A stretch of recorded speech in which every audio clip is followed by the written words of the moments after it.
Have you tried all the weight loss strategies in the world and nothing seems to work?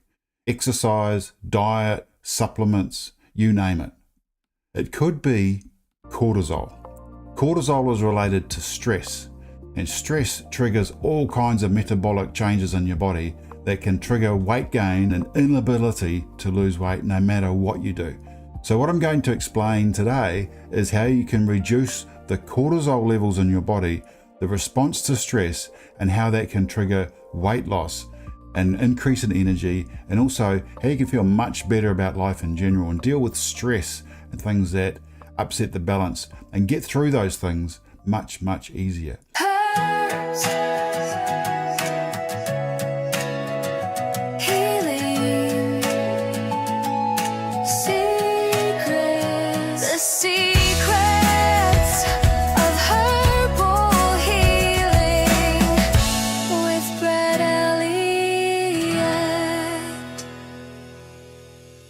Hi, I'm Brett Elliott, medical herbalist, and welcome to another episode of Secrets of Herbal Healing, where we simplify complex things down into everyday terms that you can use.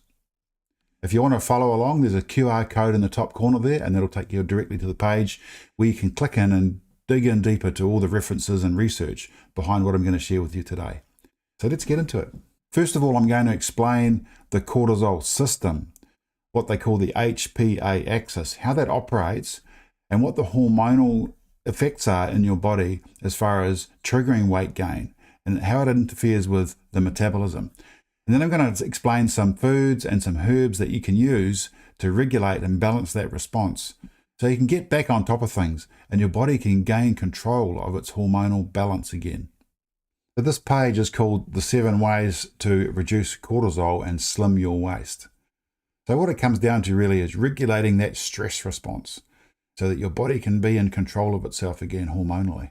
So these are the main symptoms of high cortisol.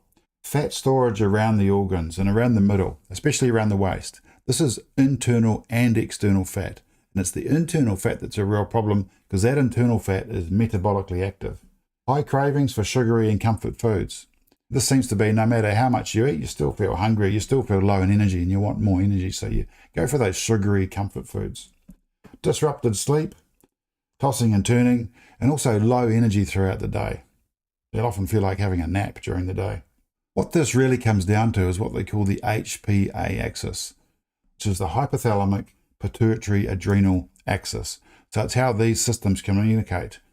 So the hypothalamus is right in the center of the brain. It's really the king of the endocrine system, and it responds to feedback from the body, and it triggers the other endocrine organs to secrete hormones, and it sends out signals. So the hypothalamus triggers the pituitary gland by sending out what's called corticotropin releasing hormone. And that triggers the pituitary gland to release adrenocorticotropic hormone. And the adrenocorticotropic hormone, or ACTH, triggers the adrenal glands to release cortisol. So it's kind of a three-stage process. Hypothalamus triggers the pituitary, which triggers the adrenal, and that's called the HPA axis.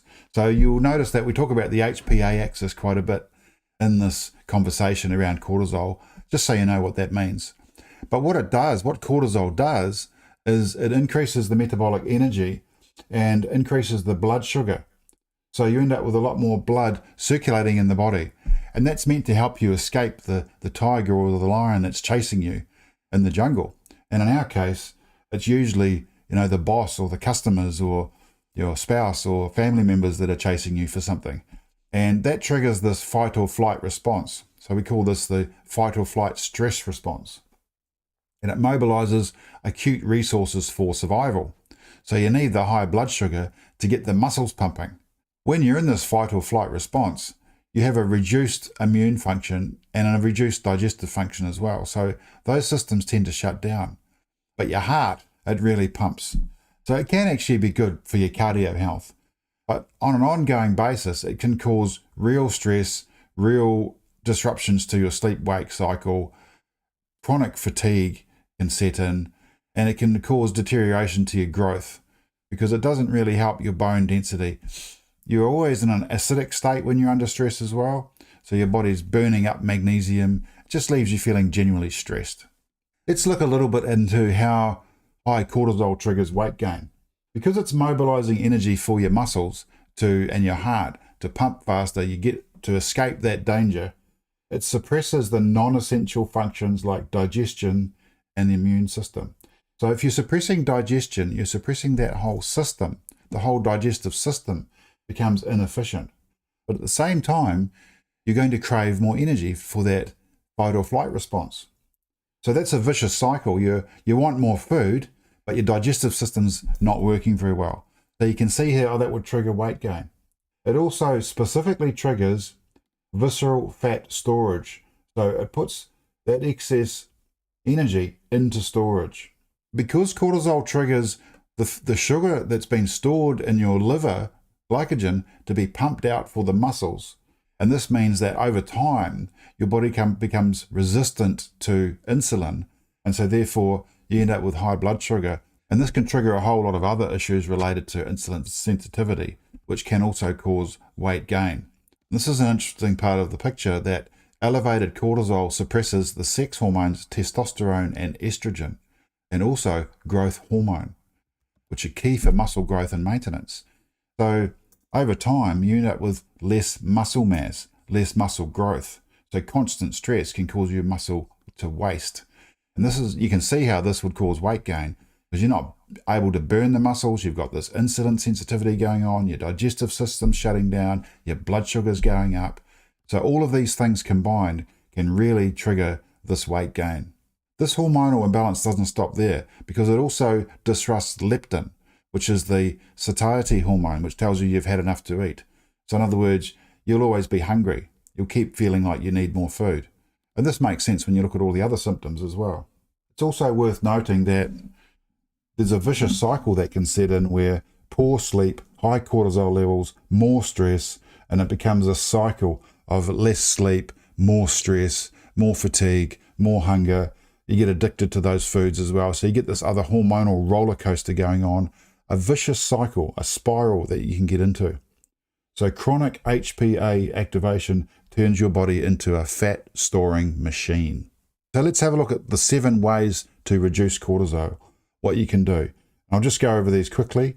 We kickstart the system with a detox, because that's a way to get cortisol out of the system. We balance hormones with adaptogens, so that balances the stress response. Boost the brain health and mood.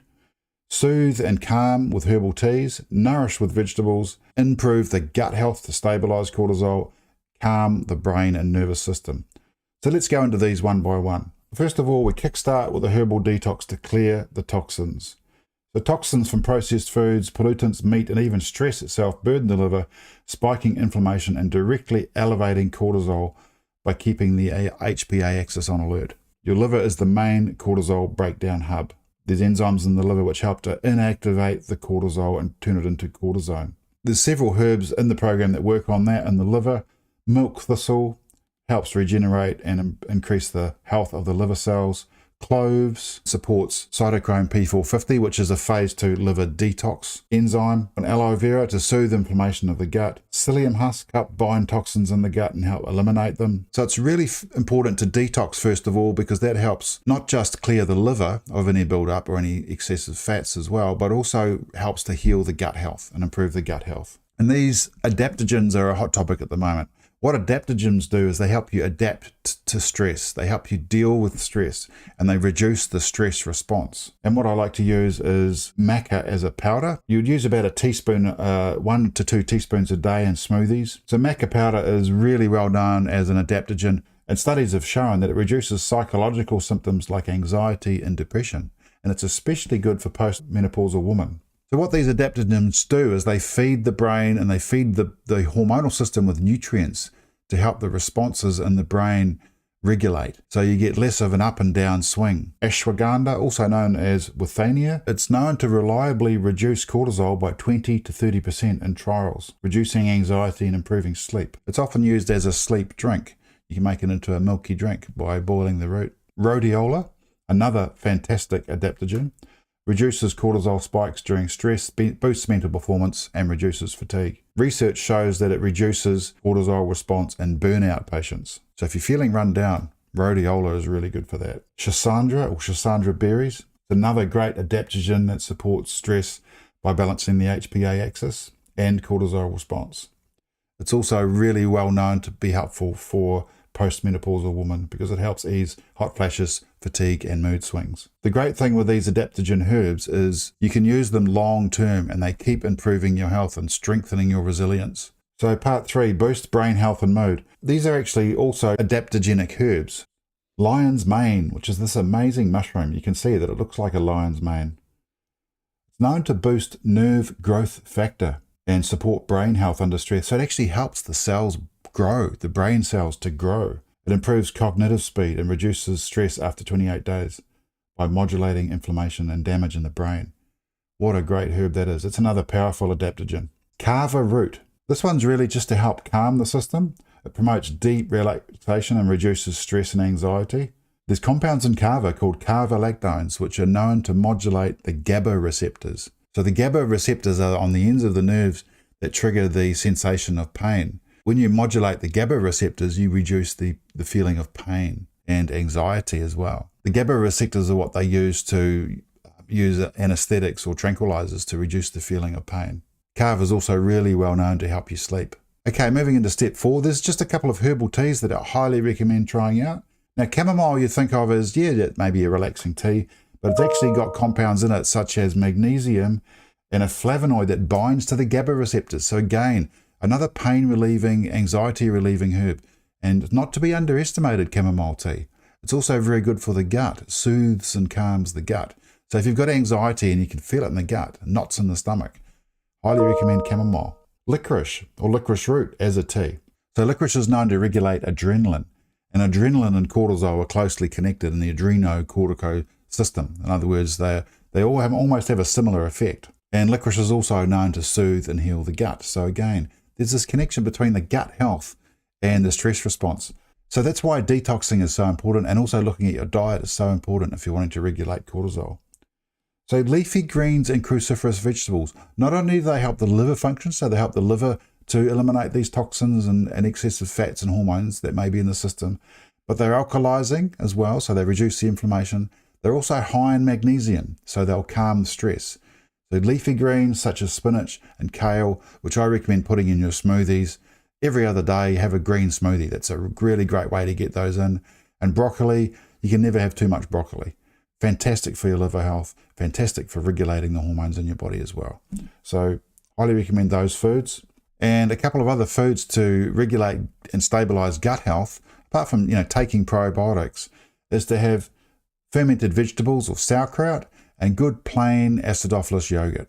Probably won't want to have those together, but great foods, maybe one in your smoothie, one in your morning your breakfast with some fruit or something, and then have your sauerkraut as a snack or have it as a salad with your dinner. Because we know chronic high cortisol and high stress disables the digestive function, and over the long term, that causes an imbalance of the gut microbiome. And there's a powerful feedback loop between the gut microbiome and cortisol production via the HPA axis. And last but not least, calming the brain through body-mind techniques. So this can be meditation, deep breathing, any kind of relaxation techniques, going for walks, a massage, anything that uses the mind and the body link to calm you down. And here we have the herbs that you can get in pre-made formulations. So the Body Cleanse Detox or the Herbal Detox capsules. You can use that for your first 2 weeks or even 1 month gentle cleanse. It's a really good way to reset everything. And alongside that, I'd recommend this liquid called Adaptogens, which is a stress and cortisol regulator. And that contains most of those adaptogenic herbs above. The lion's mane, the licorice, the withania, the Schisandra, the rhodiola, all of those are in there together in a fantastic liquid. And you can just take a 10 ml dose of that a couple of times a day and guarantee that will help you feel much stronger and less stressed over time. And then you've got your Maca powder, which you can take a teaspoon of, put it into a shaker, shake it up, or throw it into your smoothie. Even better, throw it into your green smoothie and have that every day. So there's a protocol there for 4 weeks.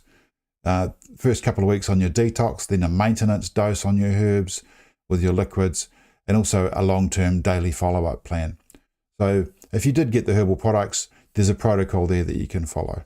All right, well, hopefully you've learned something there, because I certainly did when I was studying this subject. And I'm just amazed, always amazed, at how powerful the herbs are and the evidence and research there is for using herbs and diet to control your body's metabolism. And save yourself the hassle of going to your doctor and ending up on some kind of prescription drugs to help deal with stress or to help you sleep. That's the last thing you want to do. Really turn to nature, turn to diet and herbs, and use the power of your mind. Remember, that's 90% of the battle, is getting that mind under control. Once you've got the herbs doing their thing and building you up, it's much, much easier to take control of your mind using body-mind techniques. So I hope that's been helpful. Talk to you soon.